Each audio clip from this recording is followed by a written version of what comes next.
शिक्षिका, आपकी online tuition teacher. अब आपका ट्यूशन आपके मोबाइल पर।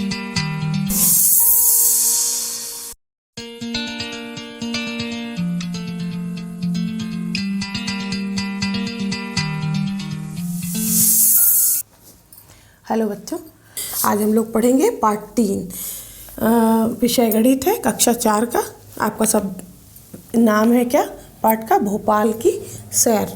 ठीक है, तो आज यहाँ हम लोग आगे पढ़ना शुरू करते हैं। आज सुगंधा बहुत खुश है, उसके स्कूल के सभी बच्चे अध्यापकों के साथ भोपाल घूमने जा रहे हैं। मीनाक्षी मैडम और राकेश सर बात कर रहे हैं कि कुल कितनी बसें चाहिए। ठीक है ना, मीनाक्षी मैडम हमें 4 बसें चाहिए। ठीक है, मीनाक्षी मैडम ऐसा बोलती है कि हमें 4 बसें चाहिए।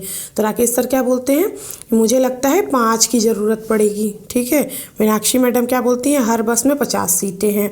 राकेश सर बोलते हैं पहले पता कर लें कितने बच्चे जा रहे हैं। ठीक है, तो वहाँ पे कितना बता रहा है, यहाँ पे देखो बच्चों की संख्या कितनी दे रही है, टोटल कितने बच्चे जा रहे हैं। यहाँ पे हम लोग देखेंगे, ये ऊपर दे रहा है ना, ये इधर पे ये एक पूरी सारणी बनी है ये। ठीक है, फिर ये, फिर 50, फिर 53, और इन सभी की क्लासेस लिखी हैं। ये फर्स्ट क्लास के हैं, सेकंड क्लास के हैं, ये थर्ड क्लास के हैं। ठीक है, ये फोर्थ के हैं और ये 5th क्लास के। अब टोटल कितने बच्चे होते हैं ये, तो हम लोग इनको काउंट करके देख लेते हैं। तो ये पूरा मिला के हमारा होता है 10, 3 2 5, 5 2 7, 7 3 10 की 0 आ गई और एक यहाँ पे हासिल चढ़ गया। ठीक है, 5 5 10, 4 14, 14 3 कितना हो जाता है 17, 17 3 20, 1 21, यानी कि टोटल मिला करके कितने बच्चे हुए हमारे?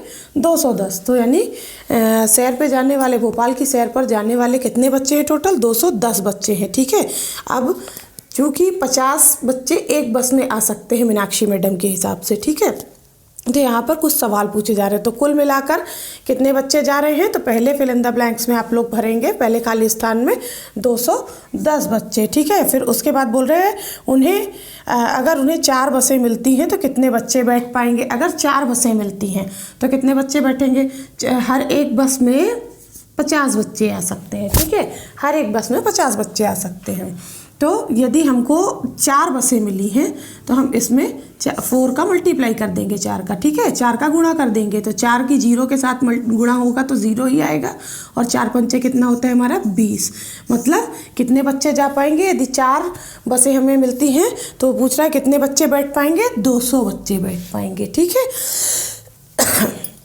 फिर बोल रहा है क्या कोई बच्चा बैठने से रह जाएगा? तो वहाँ पर लिखना पड़ेगा कि हाँ रह जाएंगे। कितने बच्चे रह जाएंगे? 10 बच्चे।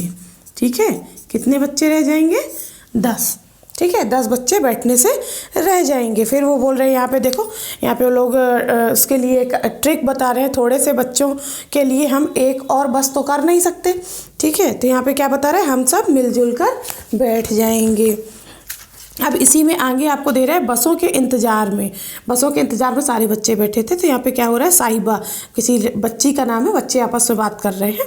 तो क्या बोल रहे हैं? साहिबा बार बार लाइन से बाहर निकल कर देख रही थी कि बस आ रही है या नहीं आ रही है ना। अचानक से वह ज़ोर से चिल्लाई, अरे मुझे बस दिखाई दे गई है, भागो, खिड़की वाली सीट पर कब्जा करो। ठीक है ना, तो साहिबा ज़ोर से चिल्लाकर, जैसे उसे बस दिखाई देती तो ज़ोर से चिल्ला करके वो ऐसा बोलती है। दूसरे बच्चे भी जोश में आकर उछल कूद करने लगे, लेकिन मैडम तुरंत आवाज़ देती हैं। क्या आवाज़ देती हैं? रुको, यह क्या हुआ? ये बसें तो बहुत छोटी हैं। मतलब जो मीनाक्षी मैडम ने बसें मंगवाई थी ये वो बसें नहीं थी। ठीक है ना, बहस शुरू हो गई। वो ड्राइवर लोगों से बोलती हैं कि हमने तो बड़ी बस लाने के लिए कहा था। तो ड्राइवर क्या बोलते हैं सारे, ये हमारे पास ज़्यादा बड़ी बसें नहीं थी, इसलिए हम बहुत सारी छोटी बसें ले आए हैं, और हर छोटी बस में 35 बच्चे बैठ सकते हैं। सभी बच्चों को बैठने के लिए कितनी बसों की ज़रूरत होगी? अब यदि अभी तो 50 बच्चे बैठ सकते थे तो 200 बच्चे आ गए, है ना, 10 एडजस्ट हो जाते हैं उसी में। लेकिन अब वो बोल रहा है कि हर एक बस में 35 बच्चे बैठ सकते हैं। ठीक है, तो अब हमको कितनी बसों की ज़रूरत पड़ेगी? तो टोटल बच्चे कितने जा रहे हैं? 210। ठीक है, ये 210। अब हम इसमें भाग दे देंगे किसका? 35 का। ठीक है, इसको हम लोग ऐसे भी लिख सकते हैं, चाहे हम 210 भागे 35 करेंगे या 210 बटा 35 करेंगे। ठीक है, इसके बाद अब हम लोग इसका भाग दे देंगे। ठीक है, चाहे तो पहले हम लोग काट भी सकते हैं, लेकिन जिस भी नंबर से काटेंगे तो नीचे वाले नंबर को और ऊपर वाले नंबर को हम सेम नंबर से काटते हैं, ठीक है। तो जैसे अगर मान लीजिए हम यहाँ पे 5 से काटते हैं तो हमको पता है 5 सत्ते 35 होता है, 7 बार में जाएगा, ठीक है। फिर हम इसको काटेंगे तो 5 चौको 20 होता है, 21 में से 20 चला जाएगा हमारा, ठीक है। तो बचेगा कितना, 1 बचेगा, ठीक है। ये 1 कहाँ आ जाएगा, इस 0 के साथ जुड़ जाएगा, तो हो जाता है 5 दूनी 10 होता है, 5 का 2 बार पहाड़ा पढ़ने पे 10 होता है, यानी क्या आ गया हमारा 42/7, यानी 42/7 आ गया, ठीक है। 42/7। अब हमको 7 से 42 को डिवाइड करना है, तो हमको पता है कि 7 छंग 42 होता है, ठीक है। चाहे तो आप डिवाइडेशन करके यानी कि भाग देकर देख भी सकते हैं। यहाँ पर 7 से करेंगे तो 6 बार में 42 आ जाता है, ठीक है। ये माइनस कर देंगे, और चाहे तो आप ऐसे ना करके यहाँ पर सीधे आप लोग क्या कर सकते हैं, इसको काट सकते हैं, मतलब इसको सीधे भाग दे करके देख सकते हैं, ठीक है। तब भी 6 ही आएगा अगर हम यहाँ पर ये करेंगे, ठीक है। लेकिन ये आप लोगों के लिए ज़्यादा बड़ा पड़ जाएगा, ऐसे भी करेंगे तो भी आप 35 का गुणा 6 के साथ करिए, 210 ही आएगा। 6 पंचे 30, ठीक है, और यहाँ पे 3 आ गया, फिर 6 त्रिक 18 और 3 मिलाएंगे हम तो यहाँ पे हमारा आ गया 21, तो ये क्या आ गया हमारा 210, ठीक है। तो 6 बार में हमारा 210 35 में भी आ जाता है, ठीक है। ये पूरा हमारा कैंसिल, यानी कि इसमें कितने आ जाएंगे, यहाँ पे क्या बोल रहा है, छोटी बसों में यदि एक बस में 35 बच्चे बैठ सकते हैं तो हमको अब कितनी बसों की ज़रूरत पड़ेगी, तो हमको ये बताना पड़ेगा कि अब हमको 6 बसों की ज़रूरत पड़ेगी, ठीक है। अब इसके बाद आगे आते हैं, यहाँ पर वो बोल रहा है कि यात्रा शुरू हुई, ठीक है, यात्रा शुरू हो गई। अब यहाँ पे क्या बोल रहे हैं बच्चे, चलो जल्दी करो, पहले ही 9 बज चुके हैं, ठीक है, पहले ही 9 बज चुके थे, तो अब वो बोल रहे हैं कि जल्दी से यात्रा शुरू करना है। तो अब बोल रहे जैसे ही बसों ने चलना शुरू किया, बच्चे खुशी से उछलने लगे और ज़ोर ज़ोर से गाने लगे। कुछ बच्चे बाहर के हरे मैदान और पेड़ पौधों के नज़ारे का मज़ा ले रहे थे। इंदिरा नाम की एक बच्ची ने पूछा कि हम भोपाल कब पहुँचेंगे। आशा मैडम तुरंत बोलती हैं, अगर हम रास्ते में कहीं नहीं रुके तो हमें 2 घंटे में पहुँच जाना चाहिए, यानी कि लगभग कितने बजे, ये वो कितने बजे चले, 9 बजे चल रहे हैं वहाँ से, ठीक है, 9 बजे चल रहे हैं, तो इसमें 2 घंटे और प्लस कर दो और जोड़ दो तो कितने 11, यानी कि वो कितने बजे पहुँच जाएंगे, लगभग 11 बजे पहुँच जाएंगे, ठीक है। फिर यहाँ पे बोल रहा है मंजीत नाम का लड़का पूछता है बहुत दूर है क्या, तो भीमसेन सर वहाँ पे क्या बोलते हैं, लगभग 70 किलोमीटर दूर है। कितने दूर है, 70 किलोमीटर। रूबी नाम की बच्ची पूछती है कि क्या हम रास्ते में कहीं रुकेंगे, तो राकेश सर बोलते हैं शायद भीमबेटका यहाँ से लगभग 50 किलोमीटर दूर है। अगर वह भीमबेटका जाएं तो वे वहाँ पहुँचेंगे, कितनी देर में पहुँचेंगे वहाँ पर। यहाँ पे 3 ऑप्शन आपको दे रहे हैं, 10 बजे से पहले, 10 और 11 के बीच में और 11 बजे के बाद। तो जब वो 11 बजे भोपाल पहुँचने वाले हैं, हमने निकाला कि अगर वो 11 बजे भोपाल पहुँचने वाले हैं जो कि 70 किलोमीटर दूर है, ठीक है ना, तो भीमबेटका तो हमारा 50 किलोमीटर ही है, ये 50 किलोमीटर है भीमबेटका, तो इसका मतलब है कि वो पहले ही पहुँचेंगे 11 से, तो 10 से 11 के बीच, ठीक है, 10 से 11 के बीच वो लोग कहाँ पहुँच जाएंगे, भीमबेटका पहुँच जाएंगे, ठीक है, ये ध्यान देना है। 10 से 11 के बीच क्या हो जाएगा, भीमबेटका पहुँच जाएंगे वो लोग। फिर यहाँ पे आ जाएगा, जब वे सब बातें कर रहे थे तो बहादुर चिल्लाया, वाह नर्मदा नदी। सभी खिड़की से बाहर देखने लगे। रूबी, अरे कितनी लंबी और कितनी चौड़ी है, चलो अंदाज़ा लगाएं कि कितनी चौड़ी होगी, ठीक है। सारे बच्चे अंदाज़ा लगाने लगते हैं कि नर्मदा नदी लगभग कितनी चौड़ी होगी। तो गोपी क्या बोलता है, 100 मीटर होगी, नहीं और भी ज़्यादा हो सकती है ना, पता नहीं कितनी, वो ऐसा बोलता, वो अंदाज़ा नहीं लगा पाता। फिर विक्टोरिया क्या बोलती है, यह ज़रूर ही आधा किलोमीटर से ज़्यादा होगी। विक्टोरिया तुरंत आंसर दे देती है उसके बाद कि मतलब वो आधा किलोमीटर, हमने पिछले लेसन में पढ़ा था, पिछले पार्ट में, आधा किलोमीटर मतलब 500 मीटर, ठीक है। 1 किलोमीटर के बराबर हमने पिछली बार पढ़ा था पिछले लेसन में कि 1000 मीटर होते हैं, तो यानी कि आधा किलोमीटर कितना होगा हमारा, 500 मीटर होगा, ठीक है। तो विक्टोरिया ऐसा बोल देती है, ठीक। फिर इसके बाद आशा मैडम बोलती है, देखो यहाँ लिखा है कि यह पुल 756.8 8.2 मीटर लंबा है, इसलिए हम अंदाज़ा लगा सकते हैं कि ये नर्मदा लगभग 500 मीटर चौड़ी होगी। अब वो कैसे अंदाज़ा लगाएं, जब वो बोल रहा है कि 756 है ना, 756 है, तो यहाँ पुल जो है, जैसे मान लो ये नदी है तो पुल इसके थोड़ी और आगे से बनाया जाता है, ठीक है। यहाँ से यहाँ ऐसे पुल निकलेगा, बीच में ये नदी बह रही होती है आपकी। तो यदि इतनी चौड़ाई को छोड़ दिया जाए तो ये इतने में नदी बह रही है, इसलिए लगभग 500 मीटर का अंदाज़ा उन्होंने लगा लिया। तो वो सवाल पूछते क्या विक्टोरिया सही थी? हाँ, बिल्कुल सही थी, विक्टोरिया बिल्कुल सही थी। 500 मीटर का ही अंदाज़ा उसने सही लगाया था। फिर सदफ नाम का एक लड़का बोलता है मैं तो सोच भी नहीं सकता कि 500 मीटर। आशा मैडम देखो हमारी बस लगभग 5 मीटर लंबी है। सोचो इस पुल पर एक के पीछे एक कितनी बसें खड़ी हो सकती हैं, ठीक है ना।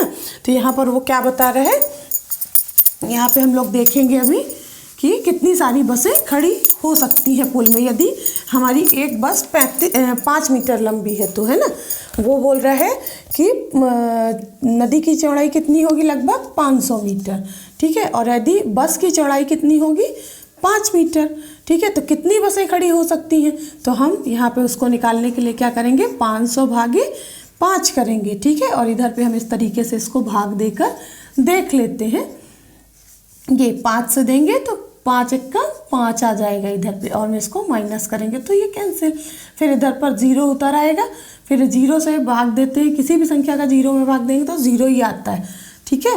तो ये भी हमारा क्या हो गया, ये भी कैंसिल। फिर ये वाला 0 उतरेगा तो ये इधर पे भी 0 आ गया, ठीक है।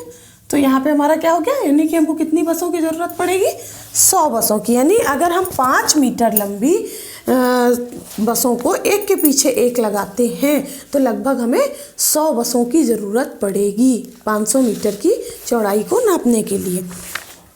फिर यहाँ पे बोल रहे हैं क्या तुमने कभी किसी लंबे पुल को पार किया है, वह लगभग कितने मीटर लंबा होगा।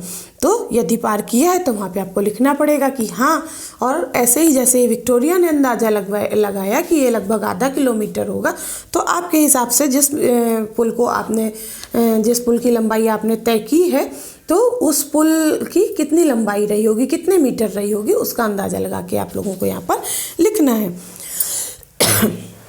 फिर सभी बच्चे पुल से नीचे झांकते हुए नदी को देखने लगे। राकेश सर, अब पानी का स्तर काफ़ी नीचा है, यह पुल लगभग 40 मीटर नीचे होगा। आशा मैडम तुरंत क्या बोलती हैं, लेकिन मैंने इस पानी को बरसात में भी देखा है, ठीक है ना। आशा मैडम इससे पहले भी उस रास्ते से गुजर चुकी हैं, इसलिए वो बता रही हैं कि उन्होंने बारिश के भी सीजन में इस पुल को देखा है, और तब यह बहुत ऊपर तक आ जाता है। मतलब जब बारिश होती है तो नदी का पानी क्या होता है, ऊपर आ जाता है, नदी के पानी का स्तर बढ़ जाता है, तो इसलिए वो ऊपर आ जाता है।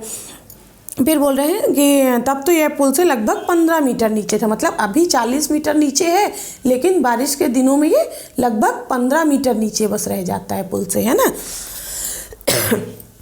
तो यहाँ पे सवाल आता है आपका, नर्मदा के पानी के स्तर में बरसात वाले मौसम और अब के मौसम के बीच कितना अंतर है। तो यहाँ पे देखो अभी कितना है, 40 मीटर नीचे है, ठीक है, और बरसात में कितने मीटर नीचे चला जाता है, मात्र 15 मीटर रह जाता है। तो इन दोनों के बीच में अंतर पूछ रहा है, यानी कि हम इसको घटा देंगे, तो ये इसको 0 में से 5 तो जाएगा नहीं, इसलिए ये इसको 1 देगा, तो ये बन जाएगा 10, ठीक है। 10 में से 5 गया तो इधर पे 5 बचा, और इसने 1 दे दिया था इसलिए ये 3 बन गया, और 3 में से 1 गया तो 2, यानी कि कितने मीटर का अंतर है दोनों के बीच में, इतने, ठीक है, 25 मीटर का। फिर इसके बाद बोल रहे बच्चे नदी के बारे में थोड़ी देर तक बातें करते रहे। अब इसके बाद अचानक एक झटके के साथ बस रुकी। ओ पेट्रोल पंप, 2 बसों में डीजल डलवाना होगा, मतलब 2 बसों में डीजल कम था इसलिए डीजल डलवाना होगा। सभी बसें एक लाइन से खड़ी हो गई। बच्चे खिड़की से गर्दन बाहर निकालकर देखने लगे कि डीजल कैसे भरा जाता है। कुछ बच्चे नीचे भी उतर आए ताकि वे उसे पास से देख सकें। हर एक बस में डीजल भरने में 15 मिनट लगते हैं, और 2 बसों में डीजल भरवाना है, ठीक है, इसलिए वे लोग वहाँ लगभग कितने मिनट रुकेंगे। तो जब एक बस में 15 मिनट लगता है हमको, एक बस में 15 मिनट, तो 2 बसों में कितना लगेगा, 2 बार 15-15 मिनट, यानी कि इनको हम प्लस कर दें तो कितना हो जाएगा, ये हमारा यहाँ पे 5-5 10, और ये इधर पे 1 आ गया इसका कैरी, और ये 3, यानी कि टोटल कितने मिनट लग जाएंगे उसको, 3 मिनट लग जाएंगे, ठीक है। सॉरी 30 मिनट लग जाएंगे। तो 2 बसों में डीजल भरवाने में कितने मिनट लगेंगे? 30 मिनट लग जाएंगे। तो वो लोग कितने मिनट रुकेंगे वहाँ पे? लगभग 30 मिनट। इसका मतलब है कि उन्हें पहुँचने में कितने मिनट की देरी हो जाएगी? 30 मिनट की देरी और हो जाएगी। फिर इसके बाद आते हैं, अरे इसका पेट कितना बड़ा, बच्चे आपस में बात कर रहे हैं, इनका पेट कितना बड़ा है, ये तो पहले से ही 100 लीटर ले चुका है, मतलब बस के पेट की बात कर रहे हैं वो, जिसमें वो डीजल भर रहे हैं। फिर इसलिए हमें डीजल के लिए 3500 रुपये देने पड़ेंगे, है ना।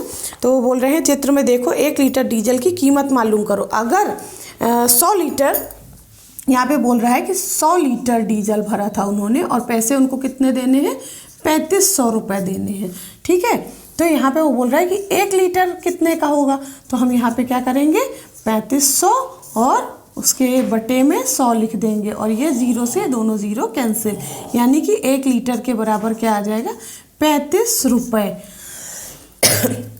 यानी 1 लीटर में उनको 1 लीटर की कीमत कितनी हो गई? 35 रुपये हो गई, ठीक है। फिर इसके बाद बोल रहे हैं जब बसों में डीजल भरा जा रहा था तब कुछ बच्चे पेट्रोल पंप के पास के शौचालय चले गए। अमन को शौचालय से बाहर निकलने में कितना समय लगा? तो एक बच्ची वहाँ से बोलती है अमन को खाली होने में उतना ही समय लगा जितना एक बस को डीजल भरवाने में, यानी कि अमन कितनी देर में बाहर निकला? 15 मिनट में, ठीक है। एक बस में डीजल भरने में 15 मिनट लगता है। फिर इसके बाद देखो भीमबेटका की ओर, यहाँ पे बसों में डीजल भरवाने के बाद यात्रा फिर से शुरू हो गई।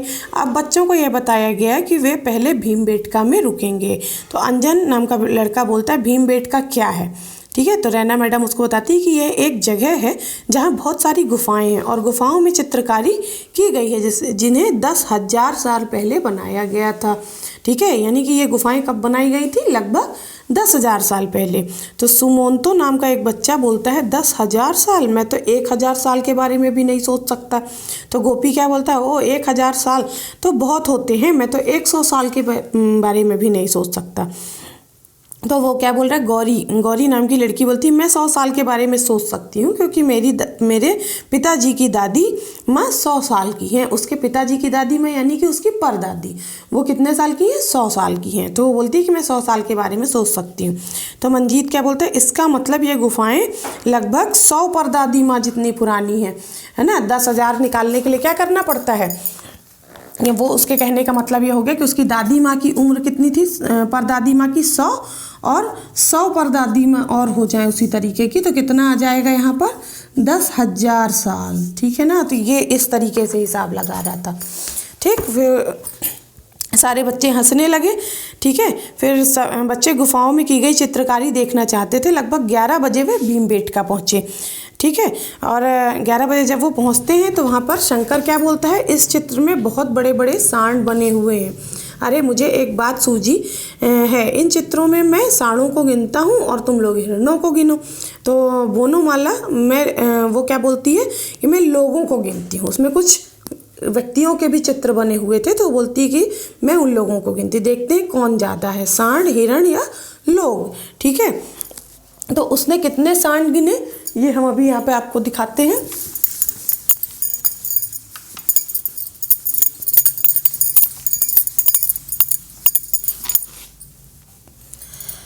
उसने कितने सांड गिने? सांडों की संख्या कितनी हो गई थी यहाँ पर? 37, ठीक है। उसने 37 सांड गिने थे यहाँ पर। फिर हिरण, तो यहाँ पे हिरणों की संख्या कितनी हो गई?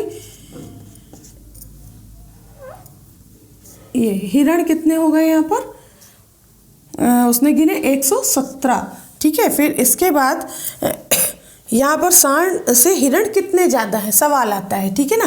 तो हम क्या करेंगे? हिरणों की संख्या में से सांडों की संख्या को घटा देंगे। तो यहाँ पे 7 में से 7 जाएगा तो 0, 1 में से 3 नहीं जाता है, इसलिए इसको 1 दे देगा। तो ये क्या बन जाएगा? 11 बन जाएगा। 11 में से 3 जाएंगे हमारे, तो बचेगा कितना? 8। अब ये तो पहले ही 1 दे चुका है, इसलिए यहाँ पर हमारा यहाँ पे कुछ नहीं बचा, ठीक है। यानी कि 80 ज़्यादा है। कितने हिरण ज़्यादा है सांडों की संख्या से? 80 हिरण ज़्यादा है, ठीक है। फिर इसके बाद लेकिन बोनोमाला सबसे ज़्यादा खुश थी क्योंकि लोगों की संख्या सांडों और हिरणों की संख्या दोनों को मिलाकर उनसे ज़्यादा थी, लेकिन उसकी गिनती 200 से कम थी, ठीक है ना। तो उसने कितने लोगों को गिना होगा, वहाँ पे आपको 4 ऑप्शन दे रहे हैं, 214, 154, 134 और 177। तो पहले तो आप इन दोनों संख्याओं को जोड़ लेंगे, ठीक है ना। इन दोनों को जोड़ेंगे तो कितना आएगा, 7 7 14 की 4, एक यहाँ पे हासिल हो गई, ठीक है ना। एक और 3 4, एक 5, ठीक, और ये वाला एक आ गया, तो ये हमारे हो गए 154। वो बोल रहा है कि हिरण और सांडों दोनों की संख्या को मिलाकर उनसे ज़्यादा थी, ठीक है। तो अब यहाँ पे 154 से ज़्यादा कौन सी संख्या दे रही है, 177। यही एक ऐसी संख्या है जो 200 से कम है। इसका मतलब लोगों की संख्या कितनी थी, 177 थी, ठीक है। फिर बोल रहा है गाइड ने बताया कि यहाँ कुल मिलाकर 600 गुफा चित्र हैं। अब भीमबेटका से चलने का समय हो गया था, वे लगभग 1 घंटा वहाँ बिता चुके थे। कितने बजे रहे होंगे, ठीक है। तो ये लोग यहाँ पर कितने बजे पहुँचे थे, ये हम लोगों को यहाँ पीछे बताया गया है।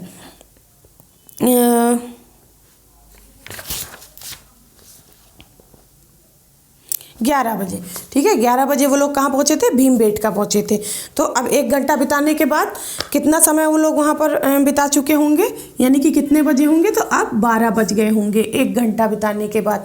11 बजे वो लोग यहाँ पहुँचे थे और प्लस 1 घंटा उन्होंने बिताया, तो कितना आया, 12। अब 12 बज चुके हैं, ठीक है, 12 बज चुके हैं। आखिरकार वे भोपाल की ओर चल पड़े और अब उन्हें वहाँ से 1 घंटे से भी कम समय में लगभग कितने बजे पहुँच जाना चाहिए। तो यहाँ पर वो बता रहे हैं लगभग कितने बजे पहुंच जाना चाहिए, 12 बजे से 12 बजे वो लोग वहाँ से चल दिए। तो जब 50 किलोमीटर की दूरी तय करने में वो लोग 10 से 11 के बीच पहुंच गए थे, है ना, तो उन्हें लगभग आधा घंटा और लगना चाहिए, ठीक है, मतलब लगभग 30 मिनट और लगना चाहिए।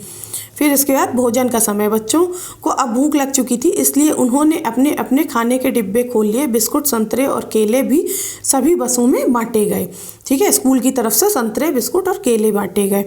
अब इसके बाद हर एक बच्चे को 1 संतरा, 1 केला और 5 बिस्कुट दिए गए। सभी बच्चों ने संतरे और बिस्कुट लिए, पर 38 बच्चों ने केले नहीं लिए, ठीक है। तो वो सवाल पूछ रहा है कितने संतरे, बिस्कुट और केले बांटे गए। तो जितने बच्चे होंगे, बच्चे कितने थे हमारे, 210 थे, ठीक है ना। तो 1 संतरा दिया गया, यानी कि संतरों की संख्या कितनी हो गई, 210 हो गई, ठीक है, ये हो गई। फिर उसके बाद बोल रहे हैं बिस्किट, तो यहाँ पे बिस्किट की संख्या हमको निकालनी है।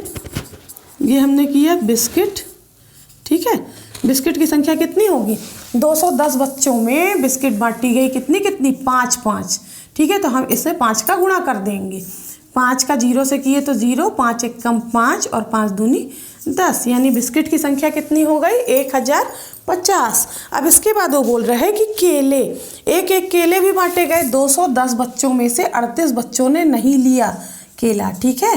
तो हम 210 में से 38 को घटा देंगे, तो ये इसको 1 देगा तो ये 10 बन जाएगा। 10 में से 8 गया तो बचेगा 2 इधर पर, फिर 0 हो गया तो ये इसको देगा। अब ये भी 10 बन गया, 10 में से 3 गया तो 7, और ये यानी कि 172 बच्चे क्या किए, केले लिए। तो केलों की संख्या कितनी हो जाएगी हमारी, केलों की संख्या 172, ठीक है, केलों की संख्या हो गई है हमारी 172।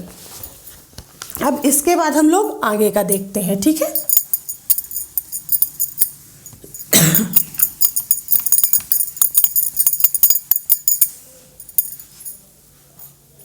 इसके बाद हम लोग आगे का देखते हैं, क्या बोल रहे हैं। मंजीत और भानु मंजीत और भानु ने अपना खाना जल्दी जल्दी खा लिया और समय बिताने के लिए पहेलियाँ बुझाने लगे। मंजीत, मुझे वह संख्या बताओ जो 100 और 150 के बिल्कुल बीच में पड़ती हो। तो 100 और 150 के बिल्कुल बीच में कौन सी संख्या पड़ती है, भानु ने बताया कि 125 होगी, ठीक है। मंजीत बोलता है बिल्कुल ठीक, अब तुम पूछो। तभी और बच्चे भी उनमें शामिल हो गए, वे सभी तरह तरह की पहेलियाँ बुझाने लगे, ठीक है। का नंबर में बोल रहा है, मैंने 4 टॉफ़ी अपने 4 दोस्तों में बांट दी और 3 टॉफ़ी फिर भी बच गई, तो मेरे पास कुल कितनी टॉफ़ी थी, उसने 4 टॉफ़ियाँ अपने हर एक दोस्त को दी, यानी कितने दोस्तों को दी, 4। तो हम इसका आपस में गुणा कर देंगे तो 16 आ जाएगा, 4 चौको 16, और फिर भी उसके पास 3 टॉफ़ियाँ बच गई, तो इसको भी प्लस कर देंगे, ठीक है। तो 6 3 9 और 1 ये, तो यानी कि उसके पास टोटल कितनी टॉफ़ियाँ थी, 19 टॉफियाँ थी। ठीक है, फिर वो बोल रहा है खा नंबर पे देखो 3, 5 और 7 अंकों को मिलाकर तुम कितनी संख्याएं बना सकते हो। तुम 357, मतलब उसने यहाँ पे वो बोल रहा है 3, 5 और 7 इनको मिला करके उसको संख्याएं बनाना है। ठीक है, ये जो संख्याएं इनको मिलाकर, उसने 2 संख्याएं यहाँ पर दी हुई हैं। कौन कौन सी दी हुई हैं? 357 और 537। ये 357 और 537। ठीक है, अब यहाँ पे हम लोग एक संख्या और कौन सी बना सकते हैं? 375 बना सकते हैं। ये 2 तो पहले से ही दी हुई हैं। ठीक है, अब हमको बनानी है, तो 375 हो गया, फिर 573 हो गया, फिर 753 हो गया, फिर 735 हो गया। ठीक है, हम ये नंबर्स भी बना सकते हैं, 4 और नंबर्स हम बना सकते हैं। ठीक है, फिर वो बोल रहा है एक संख्या में 8 जोड़ दिया जाए। अगला सवाल वो पूछ रहा है एक संख्या में 8 जोड़ दिया जाए तो वह दोगुनी हो जाती है, वह संख्या क्या होगी? ऐसी कौन सी संख्या जिसमें 8 जोड़ दिया जाए तो वह दोगुनी हो जाती है अपने आप से? तो 8 में ही आप 8 जोड़ दीजिए तो 16, यानी कि हम सिंगल 8 में अगर हम 8 जोड़ते हैं तो वो अपने आप से दुगनी हो जाती है। ठीक है, फिर इसके बाद वो बोल रहा है घ नंबर पे ऐसी संख्याएं सोचिए, ऐसी संख्या सोचिए जो 2, 3 और 5 से भाग हो जाए तथा 25 और 50 के बीच की हो। ठीक है ना, 2 से भी भाग चला जाए, 2 से भी चला जाए, 3 से भी चला जाए और 5 से भी चला जाए। ठीक है, तो ऐसी कौन सी संख्या होगी और उसको किसके बीच का होना चाहिए? 25 से 50 के बीच का होना चाहिए। ठीक है, तो ऐसी संख्या क्या होती है हमारी, जो जिसमें सबका चला जाए भाग, तो वो संख्या होगी हमारी इनके बीच की 30। कौन सी संख्या होगी? 30। इसमें 2 का भी भाग चला जाता है। देखिए हम आपको भाग दे के दिखा देते हैं। ये 2 हमने दिए, 2 1 कम 2। ठीक है, ये इधर पे 1 आ गया, इसमें माइनस करेंगे तो फिर ये 0 आ जाएगा। ये यहाँ पे 2 पंचे 10, ये देखो पूरा भाग चला गया। आप 3 से भी भाग दे करके दिखा देते हैं। यहाँ पे ये ऐसे 3 1 कम 3। ठीक है, यहाँ पे कुछ नहीं बचा, यहाँ पे आया 0। तो किसी भी संख्या में 0 से भाग देते हैं तो 0 ही आता है। ठीक है, ये आ गया। फिर इसके बाद 5 से भी देखिए, ये इधर पे हमने दिया 30 और 5 छक्के 30 होता है। ठीक है ना, ये हमारा कैंसिल चले गए ना, तीनों से भाग चला गया।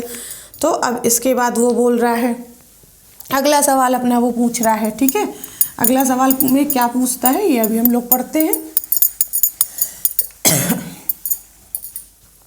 अगले सवाल में हम लोग पढ़ेंगे एक छोटी चींटी 3 सेंटीमीटर 1 मिनट में चढ़ती है। ठीक है, और 2 सेंटीमीटर नीचे फिसल जाती है। उसे 2 सेंटीमीटर चढ़ने में कितना समय लगेगा? तो यहाँ पे देखो कोई चींटी है जो 1 मिनट में 3 सेंटीमीटर जाती है। ठीक है, ये उसने बताया, ये हम लोगों ने बनाया। ठीक है, वो यहाँ से चलेगी, मान लो ये 1 सेंटीमीटर, ये 2 सेंटीमीटर, ये 3 सेंटीमीटर और ये 4 सेंटीमीटर। ठीक है, अब एक चींटी है जो यहाँ से चली, ये 3 सेंटीमीटर तक गई। ठीक है, 1 मिनट में 1 मिनट में एक बार उसने चढ़ा, फिर वो 2 सेंटीमीटर नीचे आ गई, यानी कि अब वो कितनी ऊंचाई पर है? 1 सेंटीमीटर की ऊंचाई पर है। ठीक है, उसको चढ़ना कितना है? 2 सेंटीमीटर। अब वो इधर से फिर चढ़ेगी एक बार, तो यहाँ पहुँचेगी, यहाँ पहुँच गई, यहाँ से चलेगी तो 1 2 और ये 3 सेंटीमीटर चली गई। ठीक है, फिर उसने 1 मिनट का समय ले लिया। ठीक है, अब वो फिर से वापस यहाँ से 2 सेंटीमीटर नीचे आ गई। ये देखो यहाँ से आई तो 1, फिर ये 2, तो अब यहाँ से भी वो 1 सेंटीमीटर और ऊपर पहुँच गई, मतलब ये, तो यानी उसके 1 और 1 मिला के 2 सेंटीमीटर हो गए। ठीक है, और उसको कितने मिनट लगे? 2 मिनट लगे। ठीक, 2 मिनट लग गए, 2 बार 1 1 मिनट। फिर इसके बाद क्या तुम भी इनको हल कर सकते हो? कोशिश करके देखो। तो जैसे हमने अभी बताया इसी तरीके से आप लोग इसको खुद से भी कोशिश करें एक बार। ठीक है, फिर यहाँ पे बोल रहा है हम कौन सी नाव में बैठे? बच्चे पहेलियों में इतना खो गए थे कि उन्हें पता भी न चला कि वे कब ताल के पास पहुँच गए। यह एक बहुत बड़ा ताल था जिसके बीच में एक छोटा सा टापू बना हुआ था। ताल उस समय बहुत सुंदर लग रहा था। उसमें बहुत सी बतखें शोर कर रही थी। कुछ बच्चों ने उन्हें पॉपकॉर्न खिलाए। उसके बाद आया सबसे मज़ेदार समय नाव में घूमने का। इसके लिए उन्हें नाव को चुनना था जो आसान नहीं था। वहाँ अलग अलग तरह की नावें थी जिसके टिकटों की कीमत भी अलग अलग थी और उनके चक्करों का समय भी अलग अलग था। ये देखो यहाँ पर दे रहा है नाव के नाम। डबल डेकर, टिकट की कीमत थी 30 रुपये और समय इसमें 45 मिनट घुमाते थे। ठीक है, फिर पैडल बोट थी जिसका टिकट की कीमत क्या थी, 15 रुपये थी और उसमें घुमाया कितनी देर जाता था, 30 मिनट। फिर उसके बाद मोटर बोट थी तीसरे नंबर, इसका किराया 25 रुपये था। ठीक है, और इसमें 20 मिनट घुमाया जाता था। फिर चप्पू वाली नाव थी, चप्पू वाली नाव मतलब जिसको खुद से ही खेलते हैं लोग। ठीक है, और वो 15 रुपये उसका किराया था और 45 मिनट घुमाया जाता था। ठीक है, तो वहाँ पे हम चारों पैडल वाली नाव लेते हैं और गौरी और उसके ग्रुप के साथ रेस लगाएंगे। ठीक है, तो कुछ बच्चे वहाँ से पैडल वाली नाव लेने के लिए यहाँ करने लगे। फिर हम मोटर नाव लेंगे, महंगी तो रहेगी पर बड़ा मज़ा आएगा। ठीक है, वो लोग इस तरीके से बोलते। फिर कुछ बच्चे क्या बोलते हैं, चलो हम चप्पू वाली नाव लेते हैं, महंगी भी नहीं है और हमें इस आराम की सवारी में समय भी ज़्यादा मिलेगा। ठीक है, फिर एक बच्चा बोलता है हे हम तो डबल डेकर लेंगे, इसमें संगीत भी सुनने के लिए मिलेगा और इसकी कीमत ज़रूर कुछ ज़्यादा है पर समय भी तो ज़्यादा मिलेगा। ठीक है, अब यहाँ पे क्या बोल रहे हैं इंदिरा और भानु, कुछ सवाल है नीचे। इंदिरा और भानु पहले मोटर नाव में गए। ठीक है, फिर उन्होंने चप्पू वाली नाव ले ली। उन्होंने कुल मिलाकर दोनों नाव के लिए कितने पैसे दिए।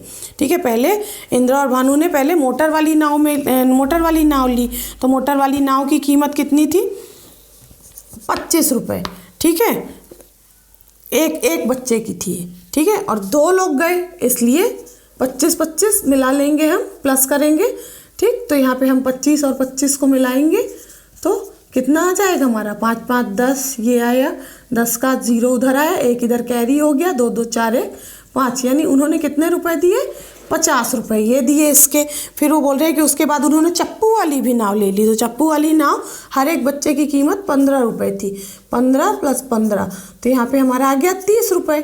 ठीक है, अब वो बोल रहा है कि उन्होंने कुल मिलाकर दोनों नावों के कितने पैसे दिए, तो दोनों नावों के कितने पैसे दिए, 50 + 30 रुपये। ठीक है, तो 0 और 5 3 8, यानी उन्होंने टोटल कितने दिए, 80 रुपये दिए। फिर उनको दोनों नावों को चलाने के लिए कितना समय मिला।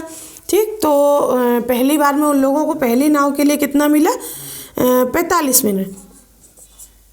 ठीक है, 45 मिनट, और चप्पू वाली नाव में भी कितना मिला, 45 मिनट। इन दोनों को प्लस कर देंगे, 5 5 10 की 0 और यहाँ पे 1 कैरी, 4 4 8 1 9, यानी कि उनको 90 मिनट का समय मिला। 90 मिनट मतलब पूरे 1.5 घंटे का समय मिला उनको। बच्चों का एक समूह डबल डेकर नाव में गया। उन्होंने कुल मिलाकर 450 रुपये दिए। कितने बच्चे डबल डेकर में गए, अगर कुछ बच्चे इकट्ठा करके पैसे और डबल डेकर नाव में गए। ठीक है ना, डबल डेकर नाव की कीमत कितनी थी, यहाँ पे 30 रुपये थी। ठीक है, एक बच्चे की, तो 450 रुपये के हिसाब से कितने बच्चे गए रहे होंगे। अगर उन्होंने 450 रुपये दिए और 30 रुपये पर बच्चे की कीमत है, ठीक है ना, तो हम ये 0 से 0 हमारा कट गया, इधर हमारा क्या आया, 45/3। अब हम 3 से 45 को डिवाइड करेंगे, भाग देंगे, तो यहाँ पे हम देखेंगे ये 3, ये हमारा 45। ठीक है, 3 एकम 3, यहाँ माइनस करेंगे, 1 बचा, ये 5 उतर आया, 15, 3 बचे 15। ठीक है, ये हमारा चला गया, यानी कि कितने बच्चे गए थे, टोटल 15 बच्चे गए थे। कितने बच्चे, 15 बच्चों का समूह गया था। ठीक है, तब उन्होंने 450 रुपये दिए थे। फिर इसके बाद बोल रहा कौन सी नाव 1 घंटे में 2 चक्कर लगाती है। ठीक है, कौन सी नाव 1 घंटे में 2 चक्कर लगाती है, तो यहाँ पे पैडल बोट होगी। ठीक है, पैडल बोट 1 घंटे में 2 चक्कर लगाएगी, क्योंकि पैडल बोट क्या था, 30 मिनट चलती है, ये 30 मिनट। ठीक, हमको पता है कि 60 मिनट बराबर क्या होता है, 1 घंटा, 1 आवर। ठीक है, 1 घंटा होता है, तो 30 मिला करके दो चक्कर लगाएगी ना, तो 30 मिलाए तो देखो 60 आ जाता है, ये 60 मिनट आया। और हमको पता है कि 60 मिनट बराबर 1 घंटा होता है, यानी कौन सी नाव ऐसा करेगी, पैडल बोट। ठीक है, फिर यहाँ पर आता है कौन सी नाव आधे घंटे में कम समय में एक चक्कर लगाती है। कौन सी नाव है ऐसी जो आधे घंटे में कम समय में एक चक्कर लगाती है? तो वही पैडल बोट ही है हमारी, जो आधे घंटे में एक चक्कर लगा लेती है कम समय में। फिर उसके बाद बोल रहा है किस नाव में सबसे कम पैसे में सबसे ज़्यादा समय मिलता है? किस नाव में सबसे कम पैसे में सबसे ज़्यादा समय मिलता है? तो चप्पू वाली नाव में 15 रुपये कम, सबसे कम कीमत है, और 45 मिनट सबसे ज़्यादा समय है। ठीक है, यानी कि चप्पू वाली नाव में सबसे कम पैसे में सबसे ज़्यादा समय मिलता है। फिर जावेद ने 2 बार नाव चलाई, उसने कुल 40 रुपये दिए और 50 मिनट नाव चलाई। उसने कौन सी 2 नाव ली होंगी? उसने कुल 40 रुपये दिए थे, ठीक है ना, और 50 मिनट चलाई उसने नाव। तो उसने पैडल बोट चलाई और उसने मोटर बोट चलाई। पैडल बोट की कीमत क्या है? 15 रुपये है, और मोटर बोट की कीमत क्या है? 20 रुपये है, 25 रुपये है। ठीक है, ये इन दोनों को हम जोड़ते हैं तो 5 5 10 0, ये यहाँ पे 1 कैरी, तो ये 2 2 क्या हो गया हमारा 4। उसने 40 रुपये ही दिए थे, यहाँ पे दे रहा है आपको 40 रुपये दिए थे, तो 40 रुपये हमारा आ गया। ठीक है, और उसने 50 मिनट नाव चलाई, सवाल में ये कह रहा 50 मिनट, यानी कि पैडल बोट हमारी कितने मिनट चलती है? 30 मिनट चलती है, और मोटर बोट हमारी कितनी चलती है? 20 मिनट चलती है। तो 30 और 20 मिला के कितना हो जाता है? 50, यानी कि 50 मिनट। तो उसने कौन सी 2 नाव चलाई? पैडल बोट और मोटर बोट। ठीक है, अब इसके बाद बोल रहा है बच्चे 4 बजे तक अलग अलग नावों को चलाते रहे। अब वापस लौटने का समय हो गया था। लौटते हुए वे कहीं नहीं रुकेंगे और 2 घंटे में पहुंच जाएंगे। तो उन्हें होशंगाबाद कितने बजे तक पहुंच जाना चाहिए? ठीक, ये आप लोग अब अंदाज़ा लगाएं कि कितने बजे तक उन्हें पहुंच जाना चाहिए। ठीक है, फिर यहाँ पे बोल रहा है कि क्या तुम कभी ट्रिप पर गए हो? कुल मिलाकर कितने बच्चे गए थे? ठीक है ना, स्कूल ट्रिप पे अगर आप लोग गए तो कुल कितने बच्चे गए थे? तुम कैसे गए थे? कितनी दूर गए थे? उसमें कितना समय लगा था? हर एक बच्चे की यात्रा का खर्चा कितना आया था? ये सब कुछ पता करने की कोशिश करो और अपने पास नोट करो पता लगा करके, और उसे देखो। ठीक है ना, फिर यहाँ पे बोल रहे हैं बताए गए, यहाँ पे अभ्यास के लिए कुछ प्रश्न दिए गए हैं आप लोगों को। यहाँ बोल रहे हैं बताए गए 4 पुराने गुफा चित्रों में सबसे पुराना कौन सा है? इसमें 4 पुराने गुफा चित्र बता रहे हैं। यहाँ पर आप लोग देखेंगे सबसे पुराना कौन सा है। एक 4200 वर्ष पुराना है, फिर दूसरा आपका 1000 वर्ष पुराना है, फिर तीसरा 8500 वर्ष पुराना है, फिर 1300 वर्ष पुराना है। ठीक है, इसको हम लोग यहाँ पे देखते हैं।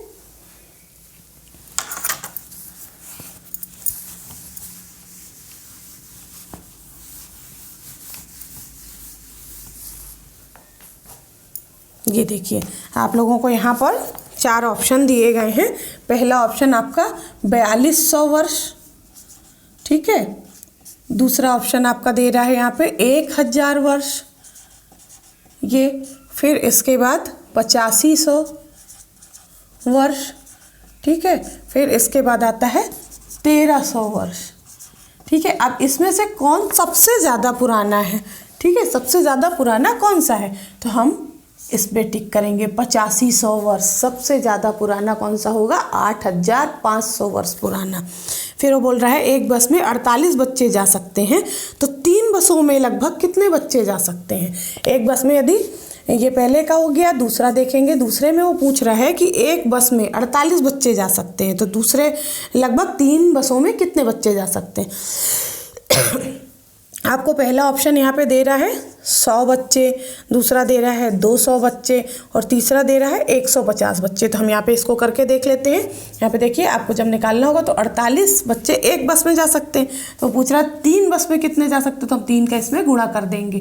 3 अट्ठे 24, 24 की 4 हम लिखेंगे, 2 हमारा हासिल में चला जाएगा, और 3 चौको 12 होता है, ठीक है ना। क्या होता है, 3 चौको 12, 12 में हमने 2 जोड़ा तो 144 आ गया, ठीक है। 3 बसों में लगभग कितने बच्चे जा सकते हैं, मतलब हमारा क्या होगा, लगभग पूछ रहा है वो, इसलिए 150 बच्चे आराम से जा सकते हैं, ठीक है। हम इसमें टिक कर देंगे। फिर अगले सवाल को हम लोग देखेंगे। अगले सवाल में देखेंगे, अगले सवाल में बोला संख्याओं का कौन सा जोड़ 500 से ज़्यादा बनता है। कौन संख्याओं का कौन सा जोड़ 500 से ज़्यादा बनता है? आपको यहाँ पे ऑप्शन दे रहा है 152 और 241, ठीक है। फिर दूसरा ऑप्शन आपको यहाँ पर दे रहा है 321 और 192। फिर दे रहा है 99 और कितना 299। फिर वो बोल रहा है 401 और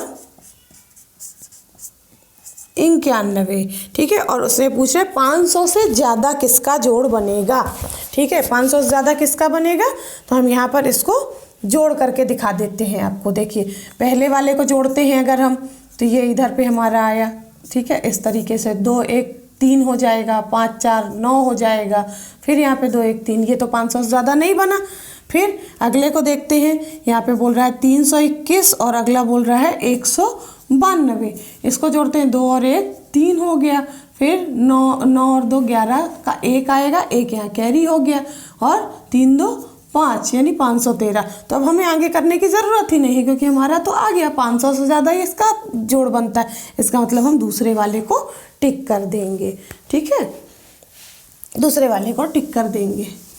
हाँ, तो हम लोगों का अब चौथा सवाल आता है, किस समय पर क्या हुआ था, मिलान करूं, ठीक है। तो इसमें पहला दे रहा है नर्मदा नदी को पार करना। नर्मदा नदी को पार करना कितने बजे हुआ था? सुबह 9:10, जो कि उसमें पहले से ही मिलान किया हुआ है। फिर उसके बाद भीमबेटका के चित्रों को देखना। तो भीमबेटका के चित्रों को देखना उन लोगों ने कितने बजे किया था? दिन के, यहाँ पे हम लोग लिखेंगे दिन 11:30 बजे, ठीक है ये।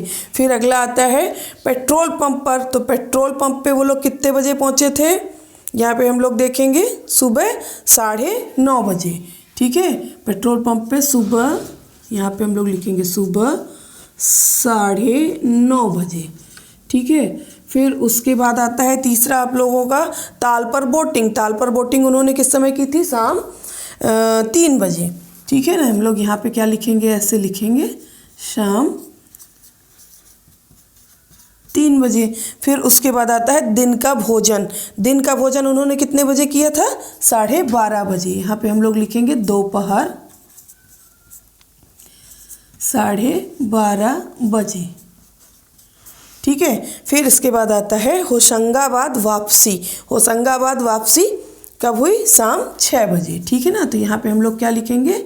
शाम 6 बजे, ठीक। इस तरीके से हम इसको मिलान कर लेंगे और इसी के साथ अब आप लोगों का लेसन ख़त्म होता है। और हम लोग इस लेसन में आपको जो भी और भी दिक्कतें आ रही हों, उन दिक्कतों को आप लोग हमसे कमेंट करके पूछ सकते हैं। और इस वीडियो के ज़रिए आप अपने पार्ट 3 को एक बार पुनरावृत्ति कर सकते हैं, ठीक है ना। और जहाँ कहीं भी दिक्कत हो तो आप हमें कमेंट करें। और इसी के साथ हमारा ये लेसन ख़त्म होता है। हम लोग मिलते हैं अगली वीडियो में, तब तक के लिए नमस्कार। एमपी बोर्ड पाठ्यक्रम पर आधारित कक्षा 1 से 5वीं तक ऑनलाइन ट्यूशन क्लासेस पढ़ने के लिए चैनल को अभी सब्सक्राइब करें।